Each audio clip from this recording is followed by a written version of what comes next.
G'day, legends. I hope that you're having a fantastic day and so far a fantastic week.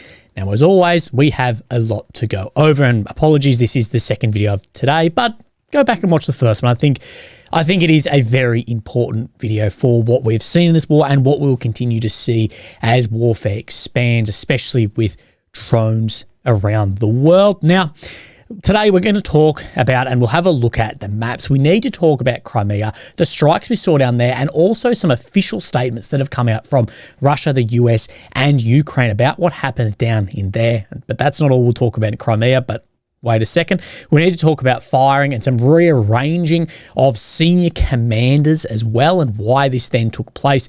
And we'll look at some other strikes and some geolocations and a bit of everything. So where I want to first talk about is, I guess, Crimea and the Black Sea. So if you don't know where we're talking about, well, where have you been? But of course, this is Ukraine here in the center, the capital of Kyiv. The red area is occupied since 22, the purple since 2014. And of course, this is Crimea down here. And then this is the Black Sea. Now, something we often see in here are NATO aircraft either flying over NATO-controlled airspace or over the Black Sea here. Now, what are these aircraft doing? Well, this is supplying direct ISR information, intelligence, surveillance, reconnaissance back into Ukraine about Russian systems, and also helping these systems given from the West, from NATO systems into Ukraine, to help those systems be more effective. That's not any sort of conspiracy. That is just 100% how this then is happening. It's adding how successful those weapons can then be. Now, what we have had hints towards today from Russian pages, one of which being fighter bomber, is the downing of a US Global Hawk drone. Of course, these drones can do exactly what we spoke about, and people saying it was from then a MiG-31 interceptor aircraft here. Now, did or did this not happen is beside the point of what then I want to talk about. But let's then have a look at what fighter bomber has said. Now, fighter bomber is always a little bit cryptic. Now, as they move on the side of the windows, if they fly again, it means they are quite prepared for the loss of a Global Hawk, or even more than one, and it means we've already figured out how to respond to this. And either we'll fly in to clarify whether this is a one-time event, or we are serious. Therefore, we need to immediately think 2 moves ahead based on the worst-case scenarios. How can we respond to answer this? UAVs have no antidote to such unprofessional actions. The altitude did not protect the Global Hawk, and the MiG will arrive escort. So hinting that something has happened here. Others have said this hasn't. But what I want to speak about in this, and what we speculated about a number of weeks back now, maybe well over a month, is that this would be probably the next logical escalatory step for Russia in response to then the opening up of restrictions on Western weapons to be used inside of Russia. Now, of course, we've seen multiple systems cross back into Russia, particularly up in the Belgrade Oblast, of course, bordering with Kharkiv, of Western weapons striking back into Russia. And we spoke back then that Russia's sort of this ladder of escalation that we are seeing, that we could see unmanned systems that are supplying then intelligence back into Ukraine over the Black Sea get hit. Of course, with these unmanned systems, of course, gets around striking a aeroplane with NATO soldiers or officers then within it. But I thought that was interesting. It's interesting to talk about whether it happened or not. Could we see it happen? I believe that there is a high chance of this. And does it make sense on that escalatory ladder? Yes, it does as well. But these are very important for Ukraine as well, the systems up here and what then they can supply back in, and that information too for those weapon systems. Hence why we see a lot of those weapon systems far more effective down around Crimea in the south of Ukraine, where they're still in that bubble of intelligence and surveillance, rather than some other areas where they can be more easily jammed outside of this bubble. Now, Crimea has been the fulcrum of this war since the beginning, and I think it will likely be the fulcrum that ends this war as well. Strategically, tactically, politically, Crimea is so important in this war. Now let's talk tactically. Now, of course, Russia occupy this and have a lot of military equipment, hardware, soldiers in here. Also have annexed it. They see it as part of the Russian Federation. To come in on an attack on Crimea, you've got you've got three options. Two of them are no-goers in modern warfare. The first option, paratroopers.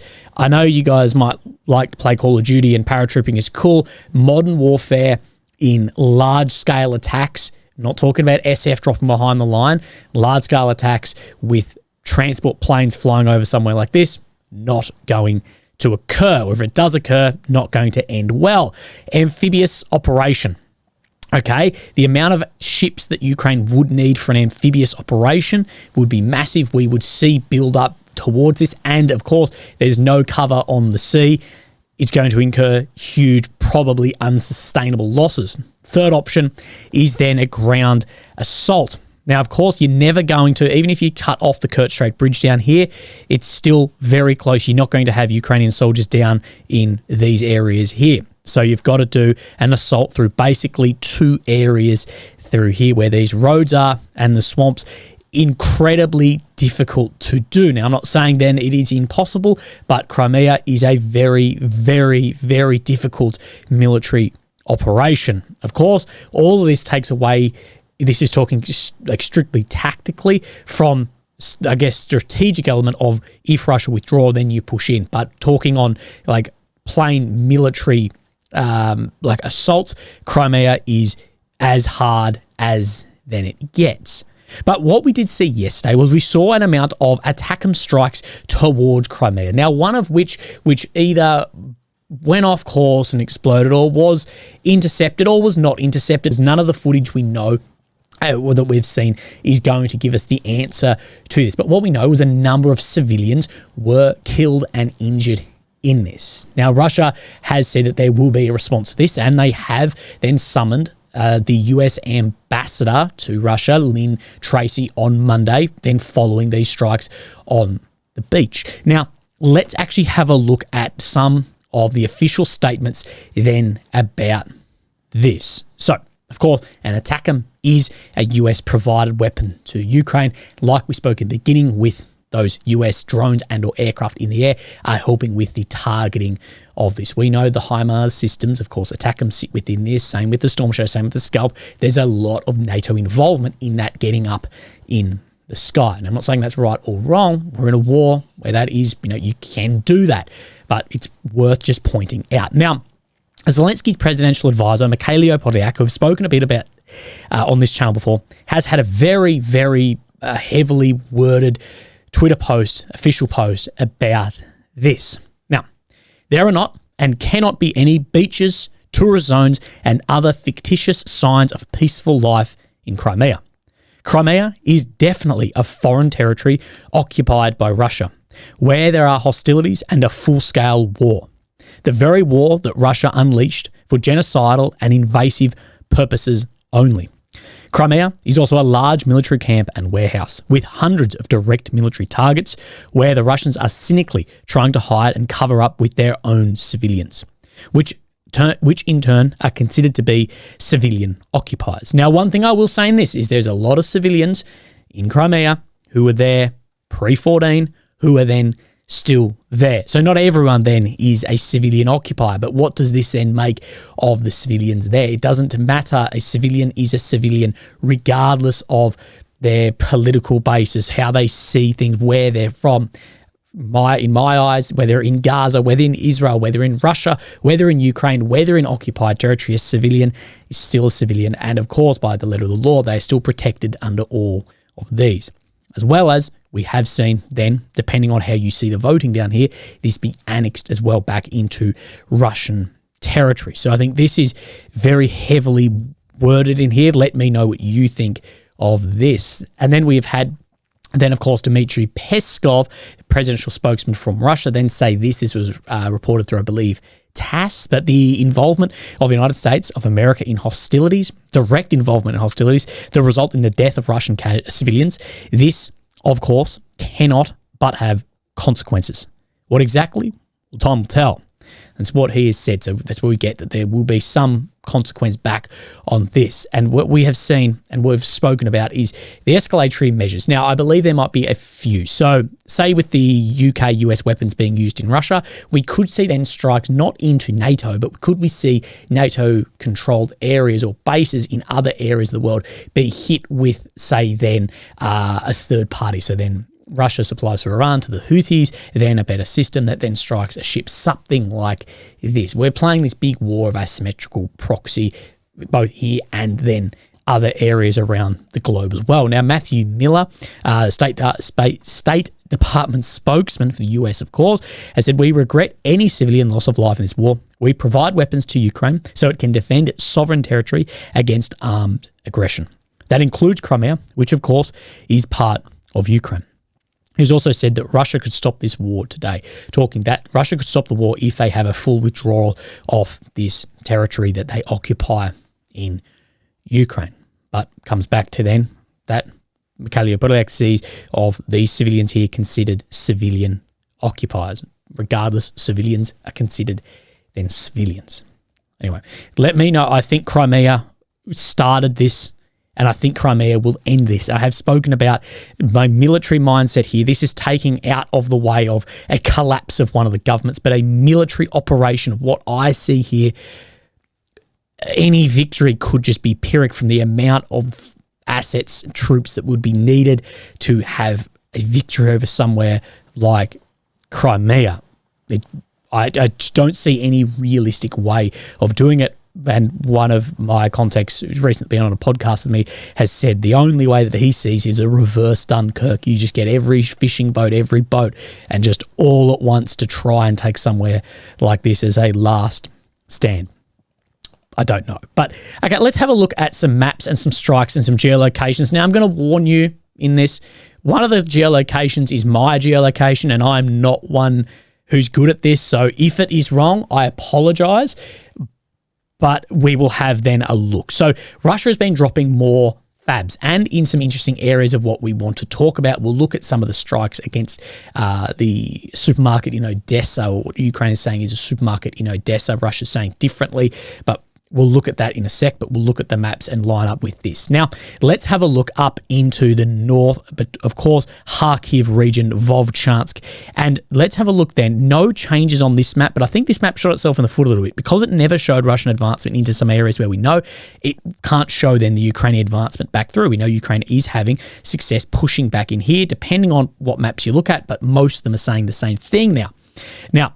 This is Syriac today. Situation north of Kharkiv. The Chuyev axis. During the last 3 days, Ukraine army recaptured a significant area of the northeastern part of Vovchansk town. So right over in this area, actually showing, in my opinion, more than then the Deep State MOD's map itself of what Ukraine has reclaimed and repushed back in here. We've spoken at length. I won't rehash it, but about was this always trying to get Ukraine to do this, to pour assets into here so they could make advancements or open new areas on the east, which we have seen Russia open new areas and also then have advancements in the east. But what we are seeing is, in my belief, an increase in fabs dropped up both on then the Kharkiv axis, Chuyev axis here, to take Syriac's terms for these, an increase on those, probably trying to hit logistics as well. If you know anything about Russian doctrine, I'm actually considering that fabs, I'm putting that under artillery for basically how they work, is massive amounts of artillery, basically flatten things and maneuver warfare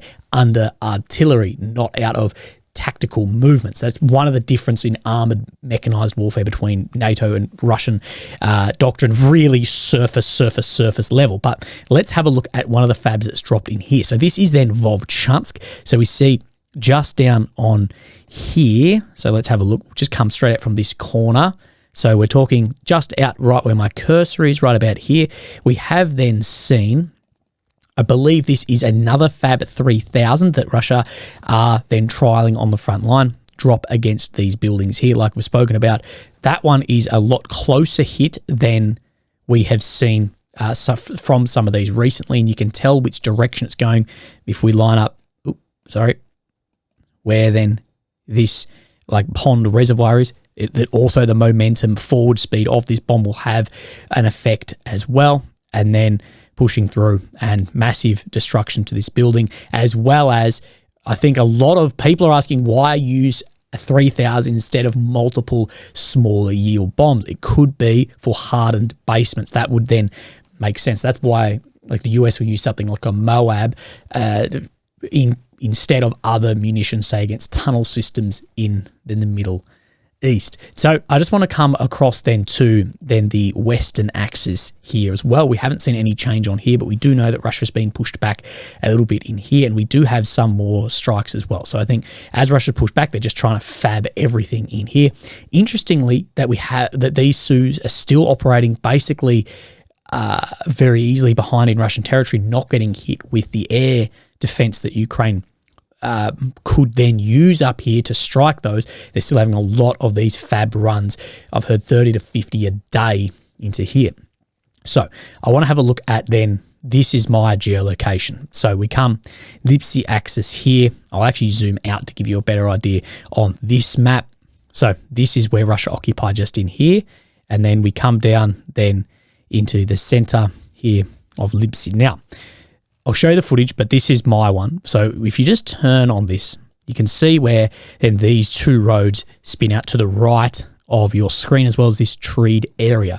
We saw a Russian page today share the dropping of a Fab 1500 and a Fab 3000. Now, where I'm lining this up is, and tell me if I'm wrong, but I believe this is then the same area. So you see this tree-lined part here, these two roads heading out, and it's said to be in Kharkiv axis as well as this turnout road here.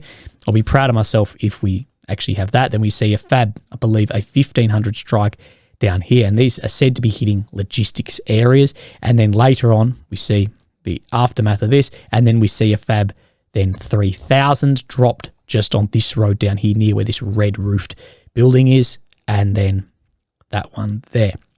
So I believe as Russia are, well, it depends who some pages are saying Russia's withdrawing back out of some of these areas as well, that they're trying to strike elements as then they maneuver then forwards under then that cover. So look, on the deep state map, there's very, very few updates today. I've forgotten to actually label these myself, but let's have a look on this. So this is then the New York front down here of what I'm calling it, where we've seen basically through here has been the Russian advancement over the past few days. Now, no movement here, but we do see an interesting grey zone movement just up in here. So Russia may have opened a new front to try and take something in here in line with then the Bakhmut and the Avdiivka then fronts to the north and the south of here. Then Syriac has a further update in here as well on the Gorlovka front. Russian army took control over some parts of here and the streets inside Pivnechny. So this is the first area before then Toretsk. In addition, Russian forces advanced beyond the pumping station, took control of the trenches adjacent to the water channel, thus retaking control over this section of the railway under control. So let's have a look and see these maps. It's difficult to see, but look where this then turns around, that they've made these first streets up in here. You can see where this wooded area is right here.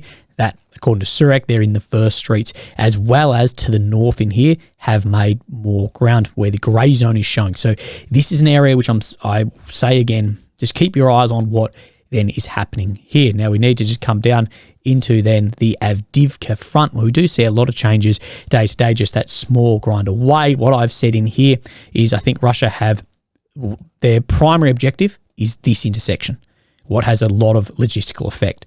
But they also want to get down and sort of leapfrog these multiple then urban centres, purely because moving through these open grounds is going to be an absolute death trap. But because of this open ground, Ukraine may have to then have a withdrawal as well behind then sort of the waterway line that runs down here, and it may see a step back of the entire front line in here. So let's have a look up in here. Now this is sort of the Osheretny front here. So let's line up where then this is. We see this road, this is Osheretny here. So just saying a small advancement just here by then the Russian forces. So it's worth keeping an eye on what is happening around here. Now Krasnoyarivka, we can actually see one of the only changes on this map today, which you can see in this, is just a small advancement then on the eastern side of these. We haven't seen Krasnoyarivka move for a while. So it's the only update to my eye of anything on this map today. The botany hasn't changed as well, even if we've talked about some of the geolocations we see in here.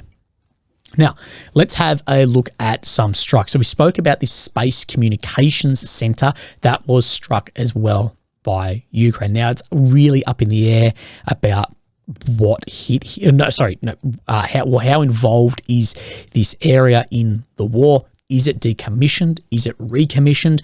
We know it's fallen back under the tactical space nuclear early warning by Russia, but we have some low definition photographs here. So these are then the two radar systems themselves. We can see a fire has been here, and a fire has been somewhat around this one on the west, and some fire around here. That said, as far as actual damage, we don't really know yet. We're not sure how involved in this war this system actually is. Someone did point out interestingly to me, they said, well, okay, this is for like deep radar, beyond orbit, communications back and forward. But we have seen the US did have that like panic crisis meeting about Russia launching something new into space. Could things like this really have some communication there? Could this be all part of whatever that was that got launched in? Again, don't really know. Now, down in Odessa, of course, Odessa sits across here and has had a lot of Russian strikes against it. There is said to be a supermarket on fire here. There's also been some video released of a supermarket completely burnt out, said to be inside of this one. With any of these strikes, you always get two sides. You get one side saying this is what it is, and another side saying this is what was there. We know this was a supermarket. We know there's video inside of, the supermarket burnt out. The Russian page saying, yeah, but you had weapons in the basement or this or that. It is impossible to know exactly on these strikes then whether it is in occupied territory in Russia or then in Ukraine. And I'll get a lot of hate for saying that, because people go, oh, you don't just say this. I don't say it because I'm not there and I can't go through everything and have a look and say this is what it then was. Now, we do have as well this area in Moscow, this Plantan in Moscow, this is what I've called it. This electrical product producers have had a building burned down. Now, at least 2 people at this point in time, I believe it's 8, have linked to a sanctioned scientific research institute in Moscow region, has had a major fire. Now, let's have a look then at this. You can see this building completely destroyed, completely burnt out. One thing I will say with this, again, we see it's the usual accounts sharing and celebrating civilians working at these jumping out of windows to their death because of the smoke and the fire. And it's just disgusting. I don't care whose civilians they are working at this and working at whatever this is. It's disgusting, this celebration of this. Platan, a producer of defense electronics, has been under war-related US sanctions since June 22. Now, a local investigator announced a criminal case into death by negligence. Anonymous emergency services cited the state news agency RIA Novosti, so the victims jumped to their deaths. So you can see the burning out here. But it has been claimed that this hasn't been used by this company for a while. The electronics components producer that is part of the defense conglomerate Rostec said its Plantan Research Institute has not been based in the burning building since it became private property in the 1990s. Remember, this is from a state news agency saying this. They have said currently a significant part of the Plantan's premises is leased. An anonymous emergency source was quoted saying, in particular, there are a recording studio, shops, communication companies, a bank, construction companies, and others. The fire could have started at one of those rented premises. Again, what exactly was here? Are they building chips to own an S400 system, or are they selling drums? Again, I can't go there. I can't look through it. And we have state news reporting on these. We don't know. What I don't like is the celebration of people working at these who are civilians jumping out of windows and being celebrated for this. Now, what could be behind something like this? Well, absolutely, there could be some foul play sabotage happening. We know there is degrees of sabotage both in Ukraine and in Russia by not only partisans but also people recruited by intelligence agencies. And I'm actually surprised with the history of the KGB's DRG, so your sabotage groups. I'm actually surprised because, of course, the SBU in Ukraine and the FSB in Russia were born directly out of the KGB. I'm very surprised we actually haven't seen a lot more of that then happening. I'm very surprised we didn't see more of it in Ukraine in the beginning of the war because, of course, Russia knew they were going to do this for a long time to get a lot more people embedded in there and then have these actions take place. maybe some of it has not happened yet. We've also seen a lot of that back in Russia as well. Now, this was reported by Kyiv Independent, of course, from the SBU as well. That June 24th, that it had detained a mole spying for Russia who passed on information about Ukrainian troop positions and defences on the border with Belarus. The SBU has posted on Telegram, at the instruction of the occupiers, the mole established the locations of fortified areas and approximate number of Ukrainian troops defending the area with Belarus. He also tried to transmit the coordinates of warehouses with weapons, ammunition of the armed force of Ukraine in the region. I said the man had planned to be evacuated by Russian forces, of course. They're saying here the Russian Federal Security Services, then the FSB. The SBU has detained a number of Ukrainians accused of collaborating with Russian forces. I'm actually surprised, though, like I've said, there isn't more of this. Now, video coming, I promised this weeks ago, but it's still on the back burner, is I'm going to talk all about intelligence agencies, SBU, FSB, some other bits and pieces we've seen